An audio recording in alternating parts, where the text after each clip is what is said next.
High বন্ধুরা, তোমরা সবাই কেমন আছো? আশা করি ভালো আছো। আমিও ভালো আছি। আজ ঘুম থেকে উঠেই দেখছি বাইরে বৃষ্টি পড়ছে।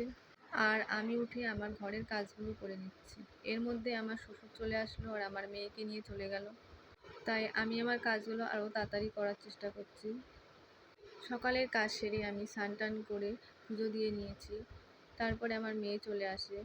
আর কী রান্না করব ভাবতে ভাবতে মাছ আলা আসে। তাই আমি আর আমার মেয়ে চলে যাচ্ছি মাছ আনতে।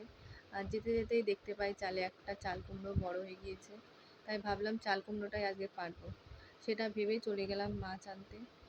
মাছ আনতে যেতে যেতে দেখছি বাইরে প্রচুর কাদা। কিন্তু কাদা থাকলে বা কী হবে, তাড়াতাড়ি না গেলে মাছআলা চলে যাবে। মাছআলা একবার চলে গেলে আর মাছ আসবে না। আর মাছআলা যদি চলে যায় আবার কী রান্না করব ভাবতে ভাবতেই অর্ধেক বেলা শেষ হয়ে যাবে। তাই তাড়াতাড়ি করে চলে গেলাম মাছ আনতে।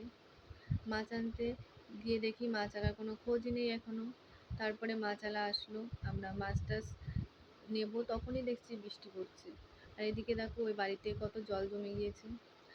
আর আমার মেয়ে বৃষ্টি পড়ছে মাথায় একটা ওড়না দিয়েছি, না মহারানী মাথায় ওড়না রাখবে না। এর জন্য আমি তাড়াতাড়ি মাছটা নিয়ে বাড়ি চলে আসলাম।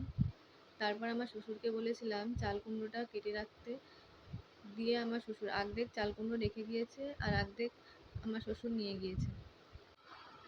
যাই এখন আমি এই চাল কুমড়ো আর মাছের ঝোল রান্না করব। আর আজকে তোমরা কি কি রান্না করবে কে কি কমেন্টে জানিও। বাই। আজকের ভিডিও এই পর্যন্তই। আবার দেখা হবে অন্য কোনো ভিডিওতে। টাটা।